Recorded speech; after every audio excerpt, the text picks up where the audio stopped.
உருளைக்கிழங்கு வறுவலுக்கு இந்த மாதிரி ஸ்லேஸாக கொஞ்சம் கட் பண்ணி ஒரு 2 உருளைக்கிழங்க இப்படி எண்ணெயில் போட்டு உப்பு மட்டும் போட்டு இது கொஞ்சம் வதக்கியிருக்கேன்.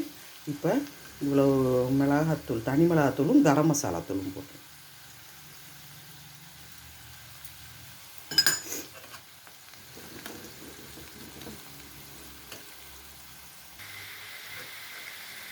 இப்போ உருளைக்கிழங்கு பொரியல் ரெடி ஆகிடுச்சு. வறுவல் சூப்பராக ரெடி ஆகிடுச்சு. நிறைய காரமும் போட தேவையில்லை, இதுவே நல்லா டேஸ்ட்டாக இருக்கும்.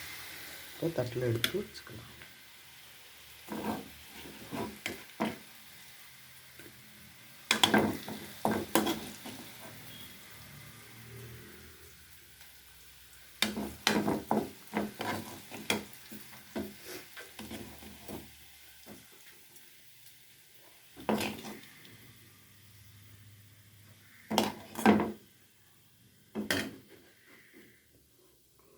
நல்ல காரசாரமான ஒரு உருளைக்கிழங்கு வறுவல் சூப்பராக இருக்குது. இது மாதிரி செஞ்சு பாருங்கள்.